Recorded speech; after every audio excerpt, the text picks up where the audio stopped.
आपण मानकु आम YouTube channel को स्वागत। आमे आज यही वीडियो रे 10th क्लास रो हिस्ट्री एंड पॉलिटिकल साइंस बा इतिहास एवं राजनीति विज्ञान रो हॉलिडे होमवर्क रो सब प्रश्न रो उत्तर आलोचना करबा। पूर्वरु आम चैनल रे अन्य समस्त विषय रो आंसर गुडी को अपलोड होई सारिछि, आपण माने चाहिले देखि परिबे। प्रथम थिला हमर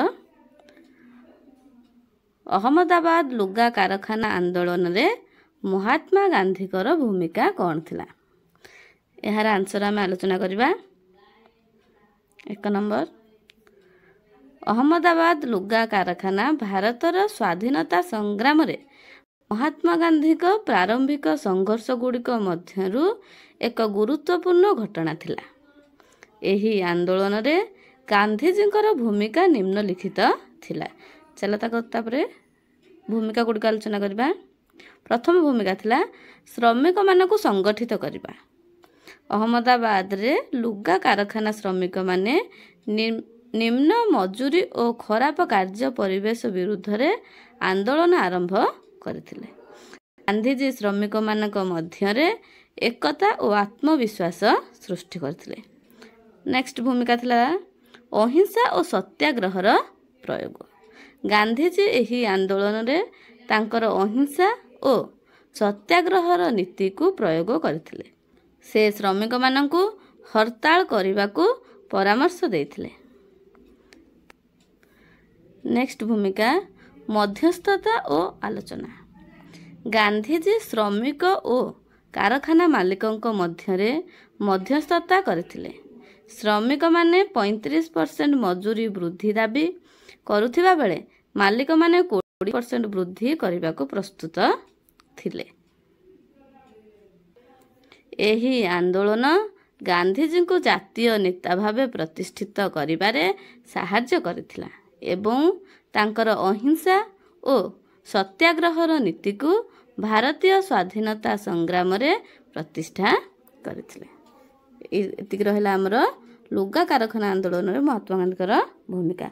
नेक्स्ट हमर 2 नंबर रे थिला अमृतसर घटनार प्रभाव भारत उपरे किपरि पड़िथिला ताहाकू वर्णना करबा। तार आंसर देखिबा। अमृतसर रे 1919 मसीहा रे घटिथिबा जालियानवाला बाग हत्याकांड एप्रिल 13, 1919 ब्रैकेट रहला भारतीय स्वाधीनता संग्राम रे एक गुरुत्वपूर्ण घटना थिला। एहार भारत उपरे थिबा प्रभाव गुडी को वर्णना करा जायछि। जातीयतावादी आंदोलन रे उत्तेजना। एही नृशंस हत्या घटना भारतीय मानक मध्य रे ब्रिटिश शासन विरुद्ध रे तीव्र आक्रोश सृष्टि कला, जहा जातीयतावादी आंदोलन को आहुरी तीव्र कला। नेक्स्ट प्रभाव अहिंसा आंदोलन रे महात्मा गांधी नेतृत्व वृद्धि। ब्रिटिश शासन रो अन्याय विरुद्ध रे असहयोग आंदोलन जाके 1920 रे आरंभ करथिले। अहिंसा और सत्याग्रहर नीति एही समय रे अधिक जनप्रिय हैला, जहा साधारण जनता को स्वाधीनता संग्राम रे शामिल हेबाकू प्रेरणा देइथिले। सामाजिक एकता वृद्धि। एही घटना हिंदू, मुसलमान और अन्य संप्रदाय को एकजुट करी ब्रिटिश विरोधी आंदोलन रे शामिल हेबाकू प्रेरणा देइथिला। विश्वव्यापी समालोचना। एहा ब्रिटिश औपनिवेशिक नीतिर नैतिक दुर्बलता को आलोकपात करथिला, जहा भारतीय स्वाधीनता संग्राम को अंतर्जातीय समर्थन प्रदान करथिला। स्वाधीनता संग्राम रे जनसाधारण को अंशग्रहण। एही घटना साधारण जनता को विशेष करी मध्यवित्त और कृषक श्रेणी को स्वाधीनता संग्राम रे शामिल हेबाकू प्रेरणा देथिला। एही घटना भारतीय मानकु स्वाधीनता पाई अधिक दृढ़ प्रतिज्ञा कराइथिला एवं ब्रिटिश शासन अंत को आहुरी निकटतर करथिला। नेक्स्ट थर्ड नंबर आमर थिला रावलात आईन कहले कौन बुझ यह विरुद्ध रे गांधीजी को भूमिका कौन थिला। फास्ट लिखा रावलात आईन आमके क्या कहुए लिखा तापर देखा जे गांधीजी भूमिका कौन थिला। यार उत्तर देखना रावलात आईन 1919 मसीह ब्रिटिश सरकार द्वारा भारत में प्रणयन करा जायतिला। यार पॉइंट दे लिखिदेबा सरकार प्रथम पॉइंट रे सरकार बिना विचार बा आईनगत प्रक्रिया रे जे कौनसी व्यक्ति को गिरफ करी जेल रे रखि पारुथिले। सेकेंड समावेश और प्रकाशन उपरे कठोर कटकणा लगा जायतिला। थर्ड नंबर पॉइंट रे एहा भारतीय मानकर मौलिक अधिकार को हरण करुथिला जहा एहाकू कला आईन नामे जना जाउथिला। एथिरे गांधीजींकर भूमिका देखिबा सत्याग्रह आंदोलन गांधीजी रावलात आईन विरुद्ध 1919 रे सत्याग्रह आंदोलन आरंभ करथिले। द्वितीय पॉइंट रे लिखिबा जनसाधारण को एकत्रित करिबा गांधीजी जनसाधारण को अहिंसा और शांतिपूर्ण प्रतिवादर मार्ग अवलंबन करने को प्रेरणा देथिले। नेक्स्ट रे प्रतिवाद गांधीजी निजे यही आंदोलन रे सक्रिय भाग नैथिले एवं लोकों को अहिंसा रे रही प्रतिवाद करने को आह्वान देथिले। जलियानवालाबाग हत्याकांड और आंदोलन समाप्ति अमृतसर ठारे शह शह निरीह लोक मृत्युवरण करथिले। एहा रावलात आईन विरोधी आंदोलन एक दुखद परिणाम थिला। उपसंहार लास्ट रे उपसंहार लिखा यही आंदोलन गांधीजी अहिंसा और सत्याग्रहर दर्शन जनसाधारण मध्य प्रचार करथिला एवं ब्रिटिश शासन विरोध रे जनमत को एकत्रित करिबारे सफल होइथिला। 4 नंबर थिला खेड़ा आंदोलन रे गांधीजी किपरि सफलता लाभ करथिले आलोचना कर। यार आंसर खेड़ा आंदोलन 1918 भारतर स्वाधीनता संग्राम रे महात्मा गांधी को नेतृत्व रे एक गुरुत्वपूर्ण घटना थिला। अहिंसा और सत्याग्रहर प्रयोग गांधीजी कृषक मानक ब्रिटिश सरकार अनुचित कर न देबाकू आह्वान देथिले किंतु यह शांतिपूर्ण भावे करा जायतिला। नेक्स्ट रे कृषक मानक सह सहमति गाँ गाँ बुली कृषक मानक एकत्रित करी थिले एवं सेमानकु संगठित करी सत्याग्रह पई प्रेरणा देथिले।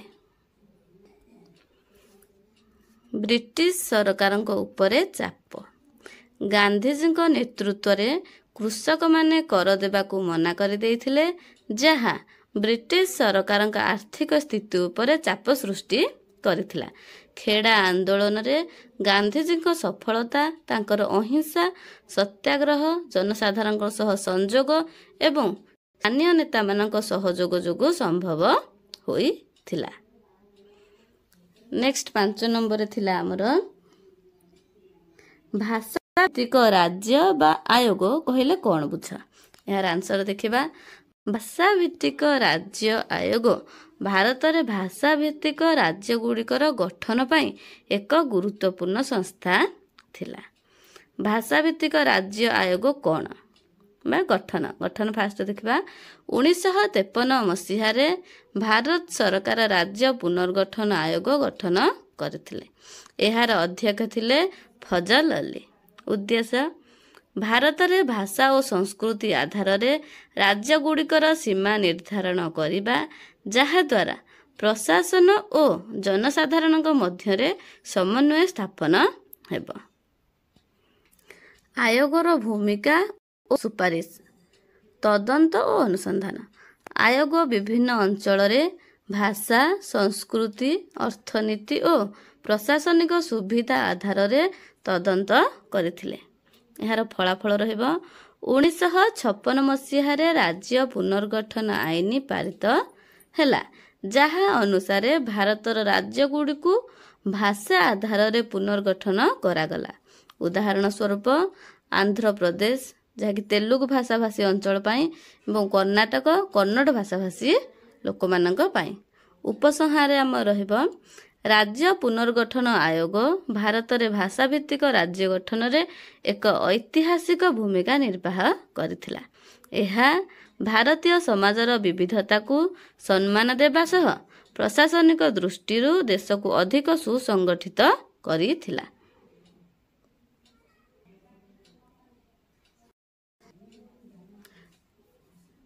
नेक्स्ट 6 नंबर प्रश्न रथिला भारत सहित जम्मू और काश्मीर मिश्रणर ऐतिहासिक पृष्ठभूमि कौन थिला? एहार उत्तर भारत सहित जम्मू और काश्मीर मिश्रण भारतीय स्वाधीनता संग्राम और देशर एक गुरुत्वपूर्ण घटना। ऐतिहासिक पृष्ठभूमि ब्रिटिश सरकार समय रे जम्मू और काश्मीर एक देशीय राज्य थिला जहा महाराजा हरि सिंह अधीन रे थिला। द्वितीय पॉइंट देखिए जम्मू और काश्मीर भौगोलिक दृष्टि उभय भारत और पाकिस्तान सहित सीमांत रहिथिला। राज्यर अधिकांश जनसंख्या मुसलमान थिले किंतु राजा हरि सिंह जड़े हिंदू थिले। नेक्स्ट पॉइंट रे 1947 मसीहा अक्टोबर रे पाकिस्तान समर्थित सैन्य माने जम्मू और काश्मीर उपर आक्रमण करथिले। महाराजा हरि सिंह निज राज्य को बंचाइबा पाई भारत सरकार को साहाय्य मागिथिले। नेक्स्ट पॉइंट रखिबा 1947 मसीहा अक्टोबर 26 तारिख रे महाराजा हरि सिंह भारत सहित मिश्रण पत्र स्वाक्षर करथिले। एही मिश्रण पत्र स्वाक्षर परे भारतीय सेना जम्मू और काश्मीर को पाकिस्तानी आक्रमणकारी ठारू रक्षा करिबा पई पठा जाइथिला। एतिकिरे आमर 6 नंबर आंसर सरुछि। एठारे समस्त प्रश्नर उत्तर मु आलोचना कर देछि। जदि आपनको ये वीडियोटी भल लागि थाए तेबे वीडियो को लाइक करबा सहित चैनल को सब्सक्राइब करंतु।